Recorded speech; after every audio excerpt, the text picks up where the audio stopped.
I bought you a present. Well, it is for you, but it is sort of for me as well. But before I get on and show you what is in this box, I just want to explain something. You are your worst enemy. We all can deceive ourselves. I've heard it all. Like I've said 1,000,001 times, I think I'm in a very unique position where I talk to so many people and therefore I can absorb all of the excuses and the BS people say. And the reason I know it's BS is because I've said it to myself in the past. Like I've spoken about with my maths A level. Oh, I'm getting a U in it. I redo it and then I get an E. I must not be naturally good at that subject. Or is it the fact that I don't actually want to revise and therefore I'm not doing it effectively? Maybe I'm not dedicating enough time to it. All of these things and this not listening to that inner voice, that laziness, the negative voice that all of us have in our heads. If you can push past that, you can create a superpower. So like I was saying, with me going from a U to an E, and then I'm like, oh my days, I'm gonna have to go back a year again. Actually, I can't even do that because you're only allowed to go back a year once. So in actual fact, that means I'm gonna have to do 2 years in 1 year now. And then when I went to a B, I was like, oh, I can do this. I can. With immense amounts of work and self-discipline, I can achieve anything. My life shouldn't be the life that you see now. I shouldn't be on the phone with my brother discussing which spec SF90 to get. Me discussing, do I actually want to buy a house in the Alps or shall I buy it just a little bit away from the coast in the south of France? These conversations could have not happened if I listened to that negative, lazy voice that we all have and you all have to overcome it. My life could have been 18 grand a year, just flatlining all through my life. And I could then absorb what everyone around me always says, which is money doesn't buy you happiness. Why are you working so hard? I work hard as well, mate. Who do you know who's got cars like that? You're never going to achieve that. I doubt that. You need to be more realistic, Chris. It's not going to happen. I could listen to all that noise. I could have stayed exactly where I was. It would have been the easy option. And sure, you can have a great life. And some people, that's what they choose to do. They want to switch their brain off in terms of financial risk. Do you know how calming it is to constantly get paid an amount of money every single month that's almost reliable? Now, I would argue, is it reliable? We all saw what happened in 2020. Loads of people lost their jobs. Those safe jobs that people have sometimes don't become very safe. I don't know what age my brother was. Maybe he was 16 or 17, but he used to work for a really posh restaurant. He used to clean all of the pots and pans, and then I think he got a promotion to then be a waiter. Now, this was a super posh place, and the prices of these meals were unbelievable. And this is where stuff started clicking from my brother. And then he relayed this information to me where he was like, people are paying for one meal the amount of money that I save in an entire month. And this is by being really strict and disciplined with saving. And some of these people would come in multiple times in the week. So as I said, they're spending more money than my brother was saving in a month every other day pretty much. And this starts creating this disconnect where you're going, I'm doing something wrong. It's not that I'm hard done by, that these people are lucky, all nice for some. It's this realization where you go, they've done something that I haven't done. What is it? You drive down a road in Surrey, right? There's a house that's £4.5 million. And you're going, how on earth can that person afford that? Then you look on their driveway. They've got an F12 TDF, a G-Wagon, and a Range Rover Autobiography new shape. Just those cars alone, probably 1.4 million. That's you. You are that person. You could do all of the things that that person's done. And why can I say this with so much confidence to you? Because I now know these people. I'm now having coffee with them, having dinner with them, and I'm listening to them and how they start. You see the end goal, you see the millions, and you see your 20 grand salary. You can't see going from X to Y. But the actual fact is that person had a worse start off in life than you, had a worse education than you, has a way worse sob story than you, but they used it as fuel. They did something about it. And like I said, from going from X to Y, you think that they've just had this. It's one of the most commonly noticeable things when you talk to people about money. You've got to listen to the words that they use. People who have never had any discipline, no work ethic, never tried to do something and never tried it in a smart way, You listen to the words that they say. I'm remembering right now being on the quarter pipe at the local skate park and a guy pulled up in a Range Rover. Now me, I love cars. I looked at it and went, oh, I need that. Grey, then satin black wheels. Sick. The two guys next to me who I used to ride BMX with go, oh, I wish I had money. And I remember there and then going, had money. I wish I had money. Had. Like he's always had it. Why does everyone assume that they've always had it? That's so interesting. He hasn't said, I wonder how he made his money. Now at this restaurant, people would pull up in Rolls Royces, Bentleys, Ferraris, and my brother would be witnessing all of these things going on. I can remember being sat in his car and his really good friend at the time was sat in the passenger seat at the front. And my brother was discussing with all of us what spec he wanted to get. Now, my brother didn't even have a grand to his name at this point, and he's discussing, no, but I would like to get more carbon in it than this one that was for sale, which is so delusional. A grand in your account and you're discussing, no, I don't actually want to get that 100 grand Ferrari. I want the one that's got this spec with these seats in it. I witnessed his friend go, who do you know who's got a car like that? You're never going to get that. It's never going to happen. Like I said in a lot of videos, they're soft shell crabs. They're delicate, crabs in a bucket mentality type thing. The world works where if you start walking in one direction, you're going to get somewhere if you keep going that way. Some things lead to dead ends, but other things branch off and you start going down a route that you never even thought about, but you would have never got to that junction if you hadn't set off down that path. Now, as I was saying, these conversations and the exposure to this restaurant made my brother go, what is it that makes this food so expensive? And my brother started chatting to the chefs, and one of the chefs said, well, it's what we know and how we know to cook it, but it's also the ingredients. Some of these ingredients are very, very expensive. And the example he gave was mushrooms. And he listed chanterelles, steinpilz, which steinpilz is called like a load of other different things. You've got bloatuses, penny bun is also called that, but I just call basically all of them bloatuses, seps, steinpilz. I kind of call them all the same thing, even though they are different.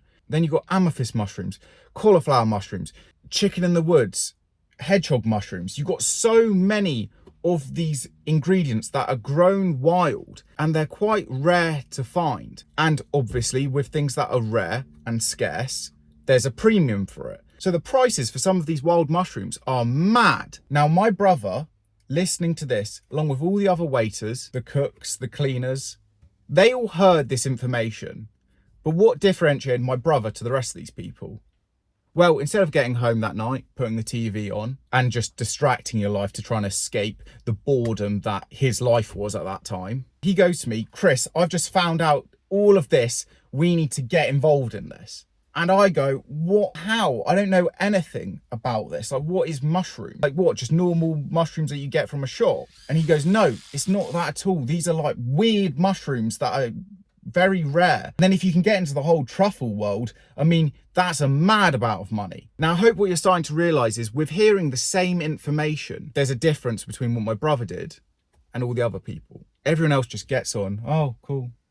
Oh, yeah, well, I've got to get home tonight. There's a really good TV program on. My brother instead goes, no, we need to learn all of this. It's information arbitrage. If you don't know what arbitrage means, it's usually used as like the difference between two products, but you can use it in terms of information. I know something that you don't, and therefore you can charge a premium for that knowledge. There's a difference. Almost everything in life is this. And then when you mix scarcity and rarity in it, like we all know the diamond industry, how it all works, you can create a markup because of that.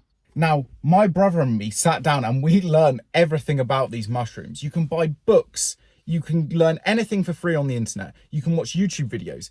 And then the next best thing is going out there and using your own experience. Now, obviously, when it comes to picking wild mushrooms, you need landowner permission. How do you do that? Well, you go to a farmer. Often farmers have bits of land that they can't put fields on it and there'll be woodland there. Within these woodlands, you're gonna find something. It's just a fact. You always do. If you know what you're looking for and it's the right time of the year and everything, you're gonna find something. How do you get the permission? You just ask, do you mind if I go walking in the woodlands on your land and I'm gonna harvest some of the mushrooms there and then I'm gonna take it to local restaurants, pubs, and try and sell it, I'll give you 5% of the money. Try and find someone in life who doesn't say yes to doing no work and getting paid some money. Now, obviously, when it comes to mushrooms, there are very dangerous examples of which, and you need to start learning all about this world.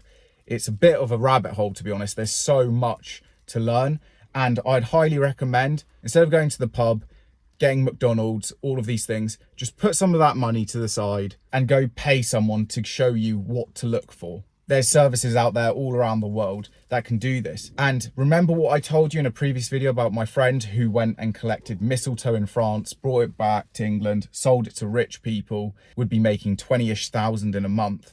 There's examples of this that I've got where people literally make so much money from collecting wild mushrooms. Now, yes, it's seasonal, but you can actually find mushrooms at all time of the year. And in England, like at the moment, it's rained a lot. Then it started getting warm. This creates this amazing situation where at the moment, chanterelles are mad. And even to this day, I still go out there looking for them. I don't need to go to a restaurant or a pub to sell it to them. I don't need to get that money anymore, but I still enjoy it because going for a walk, that's lovely. And then you're also profiting, because if I were to go into, say, well, where even sells them, like Waitrose or some posh like Harrods food hall type area, look at the prices of these mushrooms. You can just go pick them for free. But like I said, there's a knowledge gap and there's a time element. There's a labor price. Depending on what you're finding, you can make quite a lot of money just going on walks in your evenings and in your weekends. And if there's really good periods of time during the year, you could even take some of your annual leave from your day job and go and do this. The only person who stops you doing all of these things is you.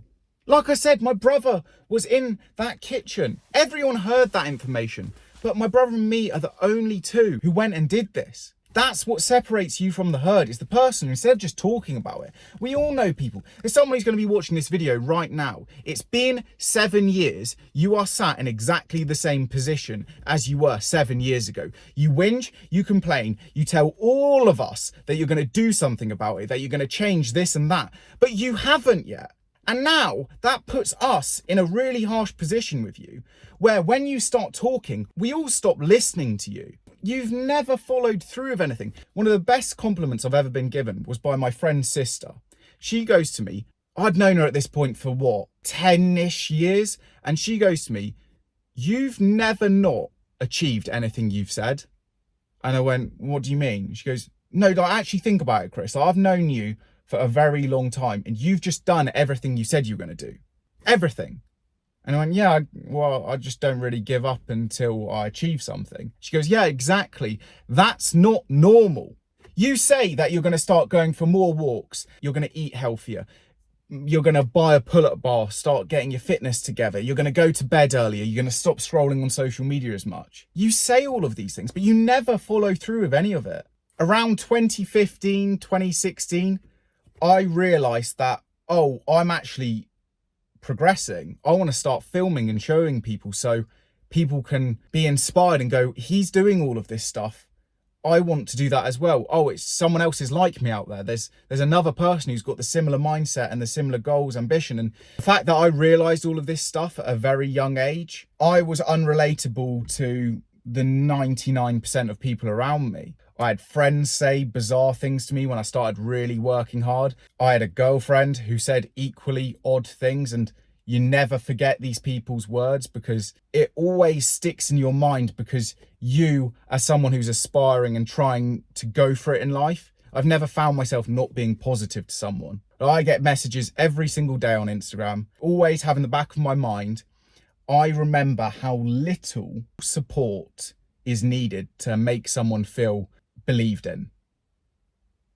It can be one word, just like keep going, go for it, whatever. It's such a little amount of effort, but it goes such a long way. And it's so rare that you actually find these sorts of people in your life. I've got a handful of these people, and with social media, that's extended it significantly. It's unbelievable, the people that I can now just talk to, ask them questions about whatever. It's amazing. When someone who was close to me was laughing at the thought of me starting a social media page, I could have listened to that. Getting laughed at is an uncomfortable feeling. But where's that person now? Everything is funny until it's not funny. And on the screen right now is when I said that I was going to start a YouTube channel. That was the first and last video that I made, because I started making 1,000,001 excuses to myself.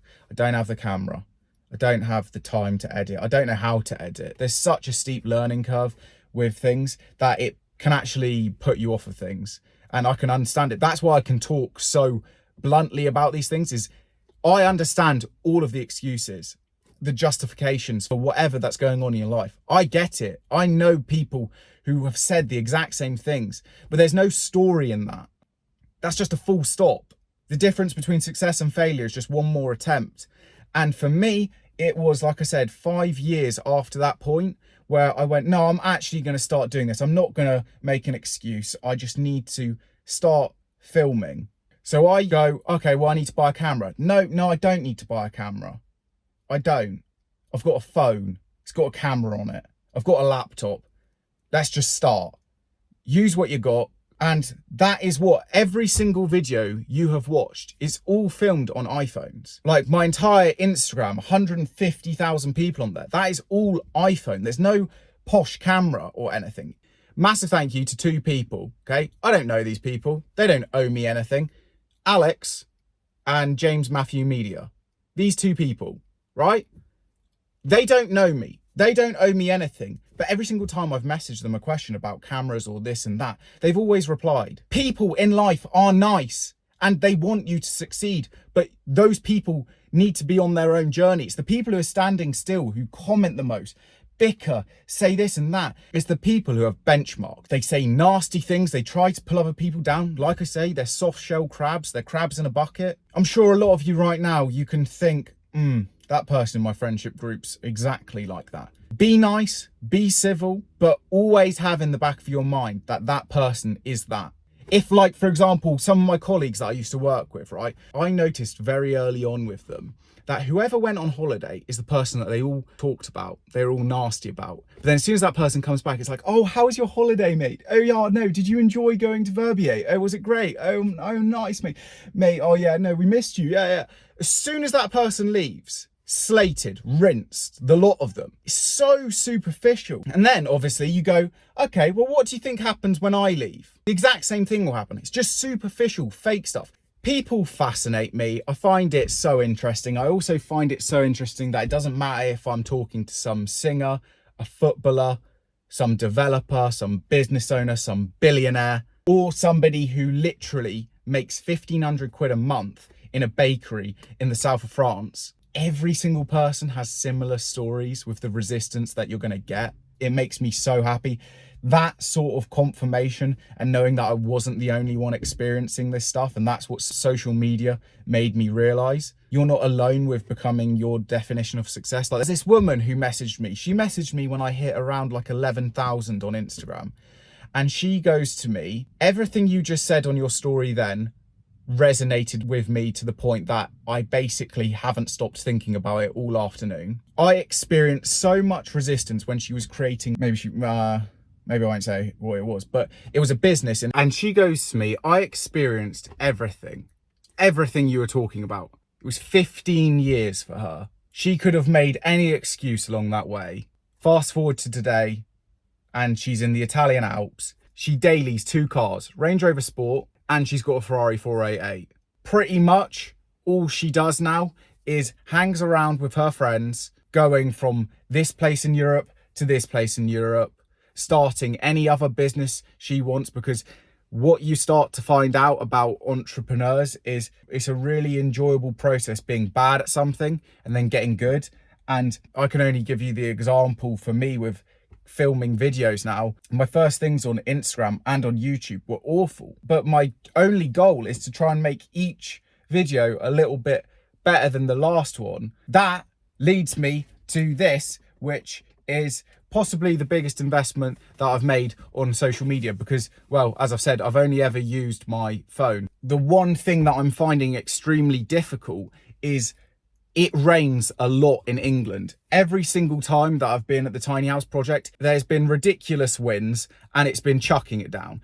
I don't really want to be working in those conditions, but what happens then is all of the light goes.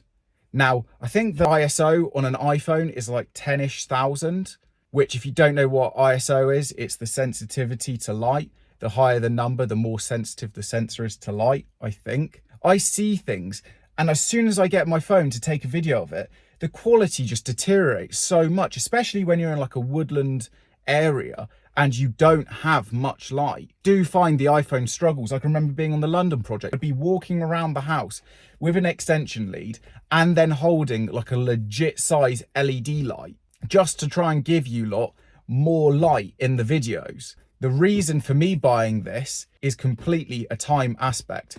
I tend to want to film these videos where I'm sat here or on the tiny house when I can. Now, what does that mean? That could be in the evening when the light is really low. This will help with that. And having more time to make videos is going to allow me to make more videos for you and hopefully help you lot. And especially now when I'm going to be boarding up the whole of the tiny house and there's going to be no light, having a camera that can work in low light, that is going to be insanely beneficial. But I'd say that I'm still going to use the iPhone for probably 50% of the footage. So thanks for watching. It looks like I've got a 2-week window now where the weather's got a lot nicer. So a lot of progress is going to be happening to the tiny house.